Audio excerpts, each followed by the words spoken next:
Jesus, that blind dude just dropped him like a seal. That was the line shouted on a September evening in Detroit after three young men burst into the community center with gasoline bottles and intent to wreak havoc. But within minutes, the whole group was neutralized, no one injured, and no one quite understood what had just happened. Who did it? A black man, blind, living alone, who had never once revealed his past. They called him Mr. Hayes. But in the military, he had been known as the Black Phantom, the ghost of SEAL Team 6. In the crumbling streets of Detroit, where peeling paint on walls whispers of dreams long dead, people murmured about Marcus Hayes, the blind man living on the fourth floor of the corner building at Grand River. They didn't know much. They only saw the dark glasses that always hid his gaze, the white cane silently probing the path each morning, and the unnaturally straight, purposeful stride of someone who had lost all sense of direction. A shadow, a black ghost. But what they saw was only the surface. They didn't notice the way his footsteps kept a steady cadence like training drills. They didn't see how he tilted his head when cars passed, as if measuring distance by sound. And nobody asked why. Despite being blind, he kept his shoulders square and his elbows tucked at precise angles, habits that weren't accidental. Marcus Hayes had once been a Navy SEAL, a name scrubbed from records after he lost his sight during a mission in Anbar. There, he had guided a trap team through darkness without light. Here, he had become part of the darkness that people avoided. His apartment was unremarkable. An old radio, a few unopened mailboxes, a VA card hanging in his wallet like a forgotten ornament. He didn't talk much. He nodded when greeted. He said thank you with a closed smile. Twice a week, he went to the community center to pack relief supplies. No one asked why. They just saw an old blind man trying to do something good and assumed maybe he had nothing else to do. But children were different. Kids had no patience for silence. They tested boundaries with laughter, shoes dragging behind him, whispering jeers right in his wake. Blind SEAL, they called him, as if it were a joke. One of them would sneak and pull his cane a few inches while he waited for the bus, then burst into laughter as he faltered. Once, someone spray-painted "Blind Wast" on his door in red. Red like blood, messy and ugly. He didn't react. No one spoke up for him. No neighbor called the police. No volunteer offered to scrub the graffiti. The whole block seemed to agree in quiet. Let the blind man handle it himself. And he did. From that day on, his morning walks became sharper, more exact. The white cane tapped the ground in slow, deliberate rhythms, as if counting. Counting who followed. Counting soft breaths. Counting the beat of his own heart. Marcus didn't walk to relax. He patrolled with his ears, with reflex, and with the memory of a man who once navigated fire lines. They thought he didn't see, but he always knew. Then one night, Jace West and two friends came into his neighborhood with spray paint, soccer cleats, and the ready attitude of troublemakers. They didn't know that the blind man they call Waste had once been called the Black Phantom in Fallujah, a man who had passed through more doors of death than the years they had even lived. How long before they realized it? And would it be too late? Welcome to Veteran Hero Medal, where silent scars speak, honor lives on, and real heroes wear no capes. Detroit is a city of rumors. Fractured shards of truth lie scattered beneath a storm of fake news and neglect. About Marcus Hayes, those whispers began to spread like the cold breath before the first snow. Some said he used to be an auto factory worker injured during a night shift. Others claimed he was a former soldier discharged for drunkenness. Broken, but not heroic, a cripple living off welfare. No one interrogated the truth. because the truth requires people to care. And Marcus demanded nothing. It was that silence that made people comfortable. They didn't have to feel guilty, didn't have to ask, weren't reminded that sometimes what we know about a person is only the surface of a healed scar. Then one day, in mid-October, he showed up at the community center as usual, coat neatly folded, cane resting beside the table.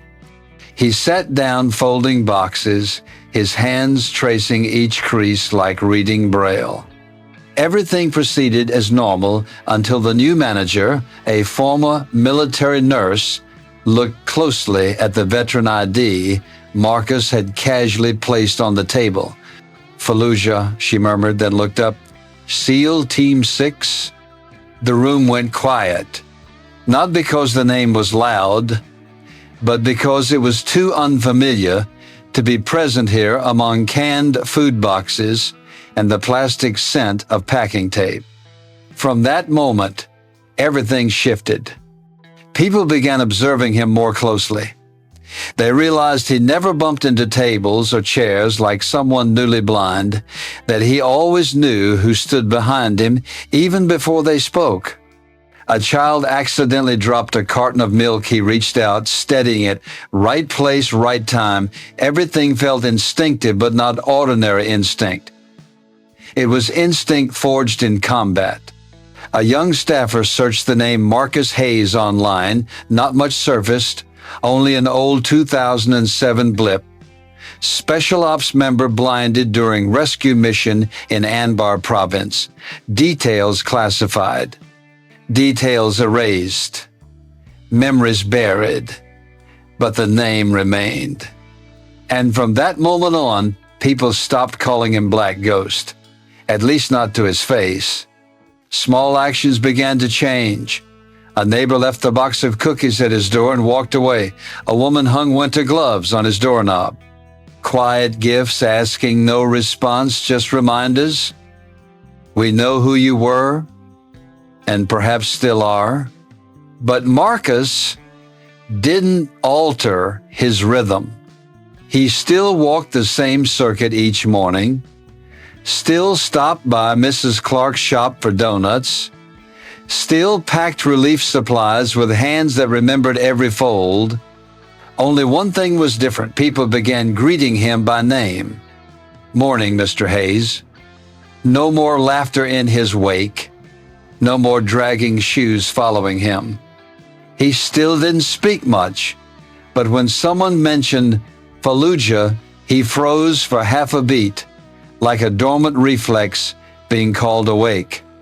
And one day, while boxing food for the homeless camp, he opened the lid and quietly placed inside a neatly folded handkerchief embroidered in small letters, "For those who stand where others fall."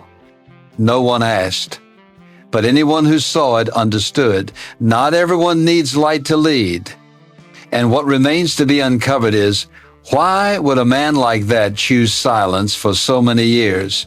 Can you guess what happens next? Relax a bit, comment number 1, or "I'm still here" to keep listening.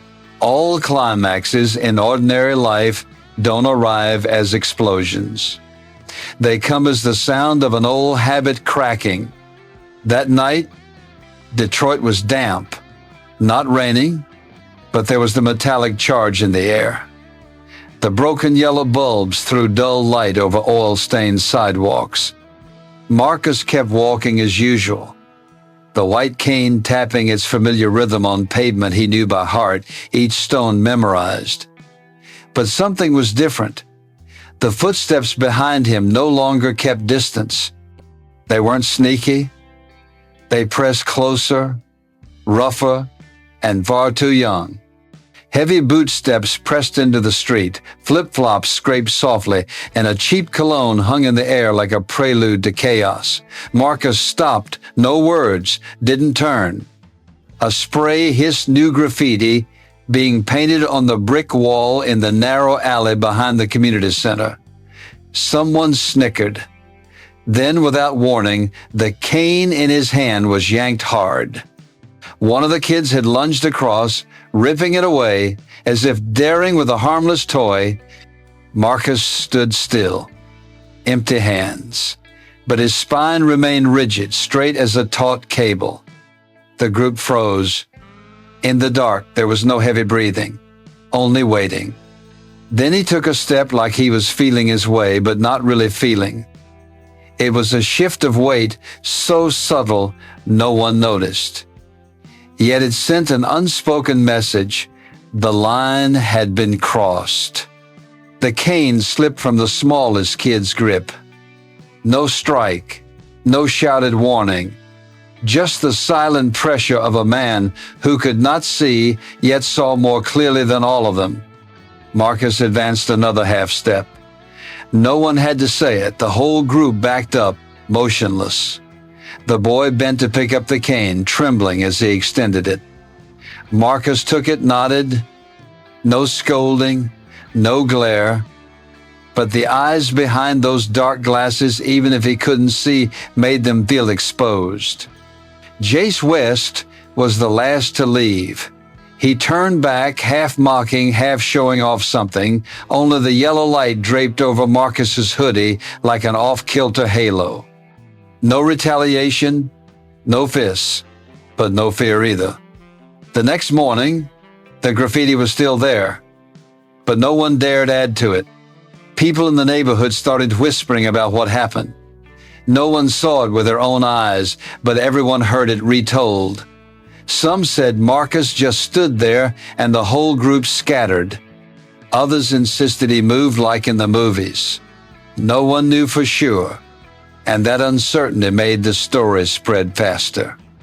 At the community center, an older man who arrived early saw Marcus's toolkit sitting on the table, a few door-blocking foam pieces, a simple lock set, a length of cord, and a worn pair of tactical gloves. No one dared ask. But from then on, they looked at him differently. Marcus didn't change. Still packing supplies. Still on his morning route. But in every step there was a shift, not in him, but in how the world around him looked.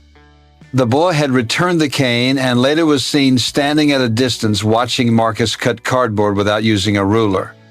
He stared long, as if trying to understand what made a man who didn't need sight still walk straight in this crooked world. And he didn't yet know that the scariest thing wasn't what Marcus had done, but what he had chosen not to do. Detroit at night has two breaths, one for those who still dream, and another for those who can't dream anymore. That night, the old Riverside mansion, formerly the temporary headquarters of the community center, was suddenly broken into. Isaiah, the 7-year-old volunteer, spotted a shadowy figure outside the window. He tried to warn them, but everyone thought it was just a feral cat. Only Marcus, the man who still lived inside the darkness, believed that instinct.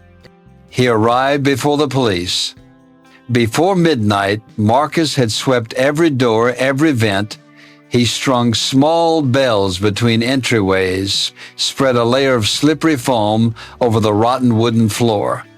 Not to fight, but to warn, to delay, to turn an intrusion into a lesson.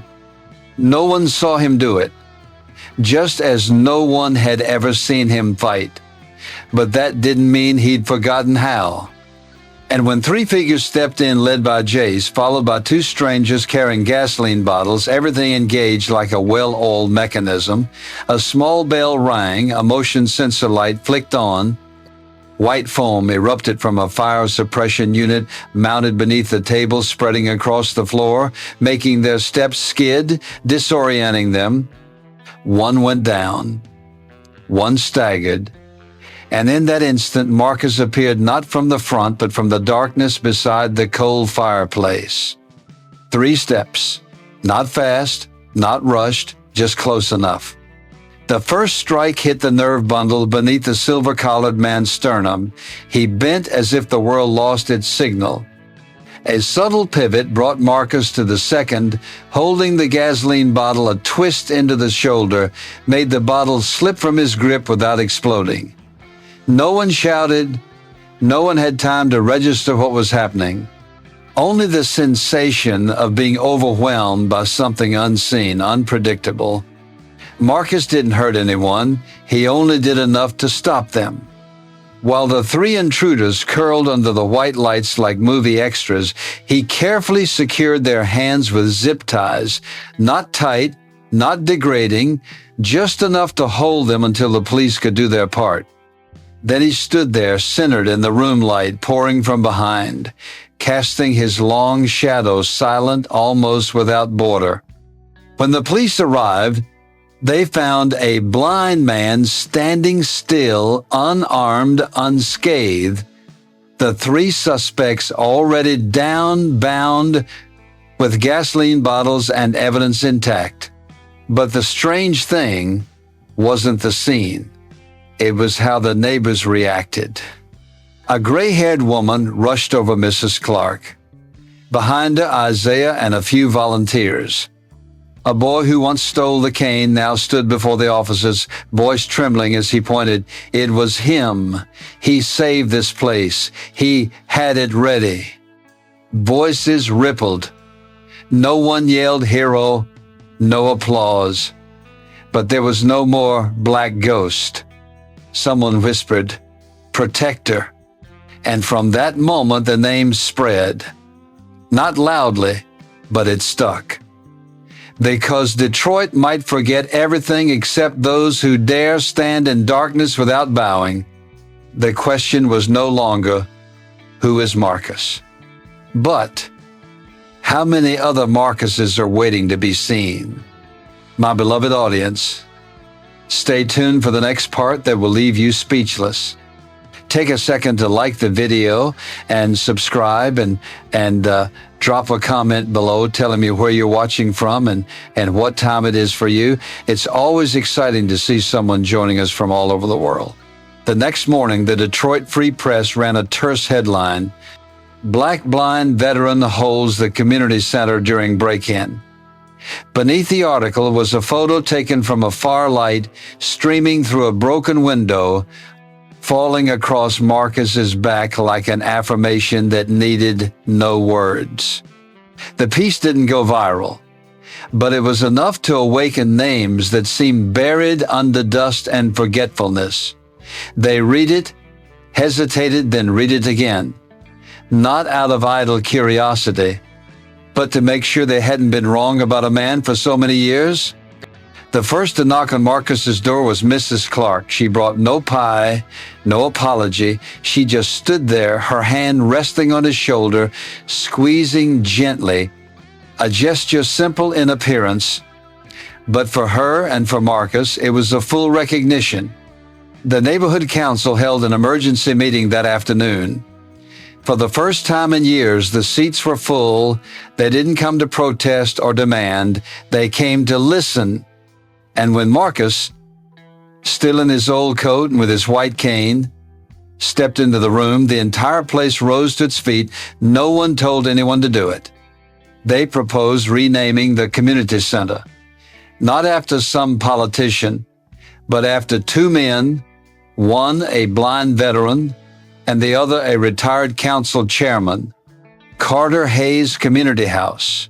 A new name for an old place like the community choosing to start over. Change began with small actions. A young person showed up and wiped away the old graffiti from Marcus's wall. No payment, no recognition, just left a handwritten note on the stoop. I get it now.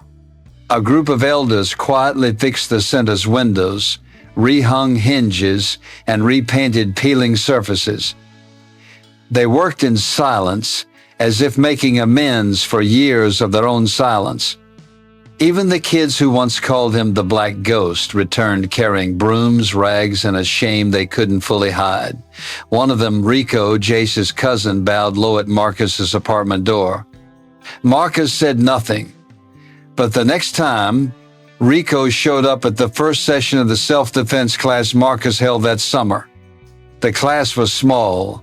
A few wooden chairs, an old mat, and no slogans hung on the walls. But there, Marcus didn't teach fighting. He taught silence. He taught sensing.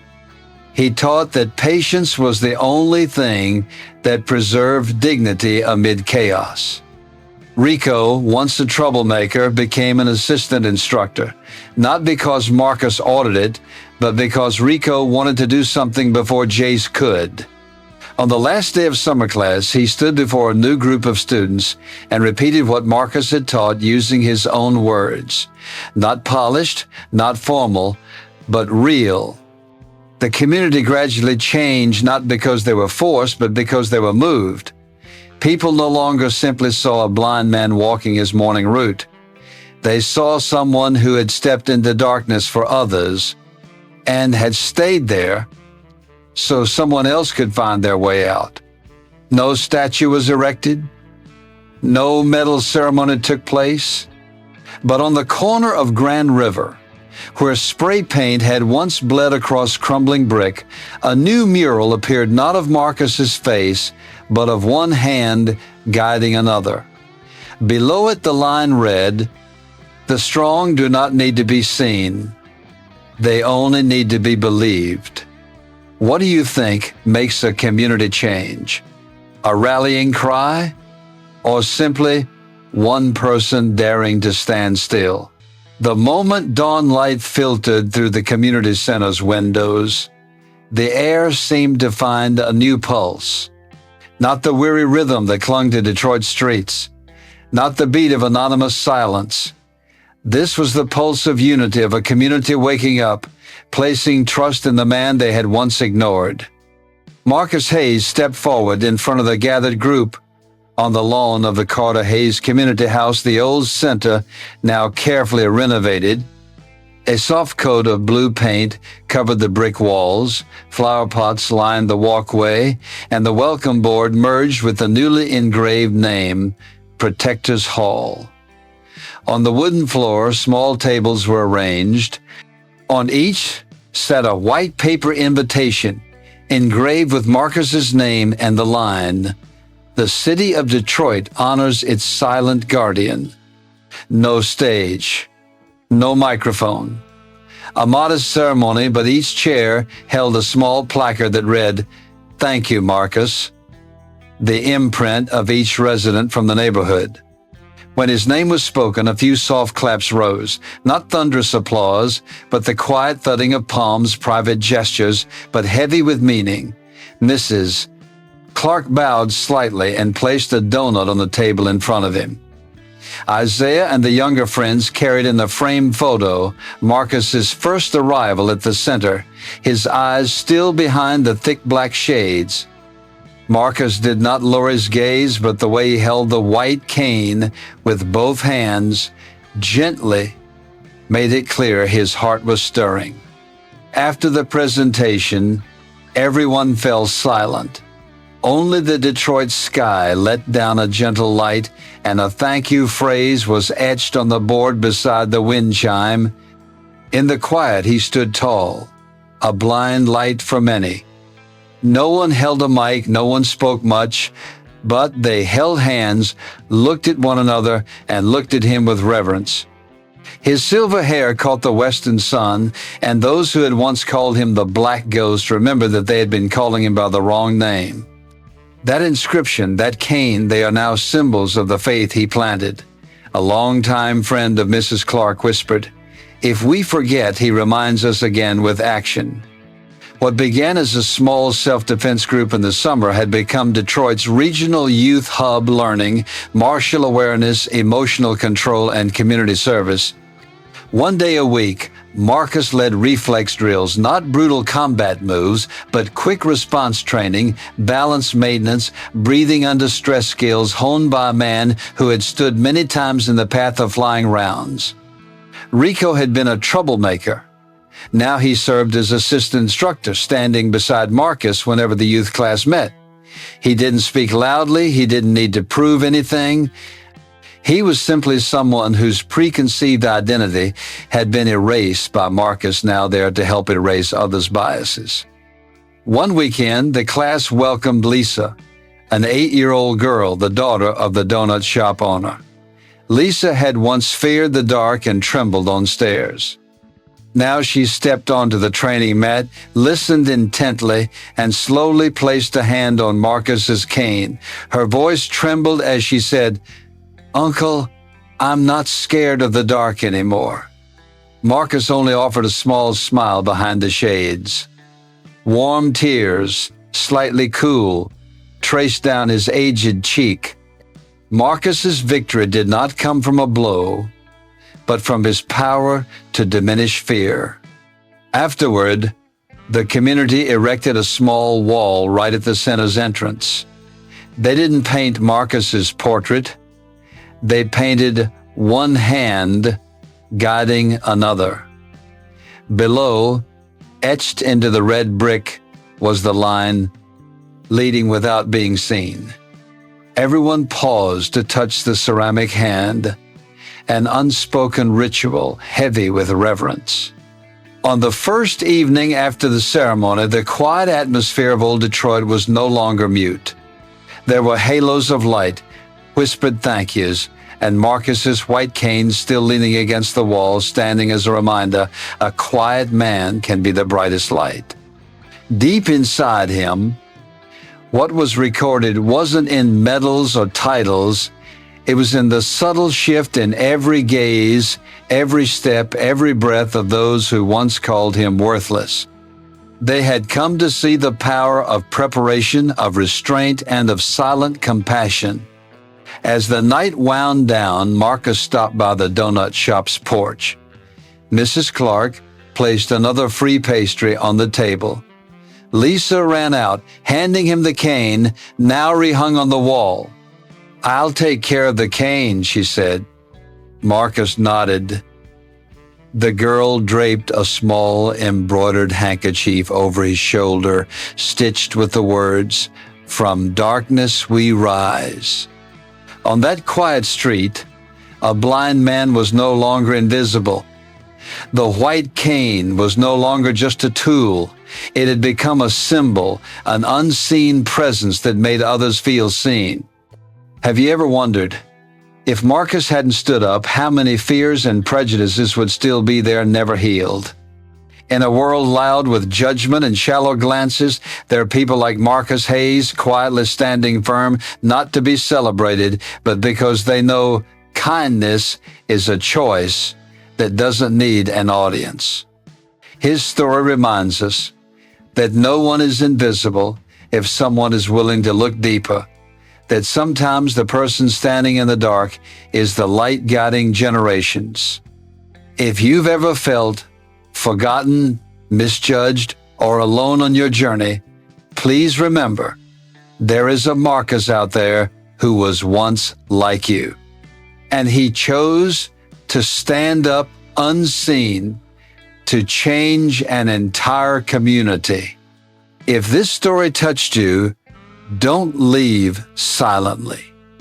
Leave a comment for Marcus or for someone in whom you once saw yourself. Hit like, share this video so others can be healed. And don't forget to subscribe so we can continue telling the next heart-stirring stories of America. Are you ready to listen to the next invisible one?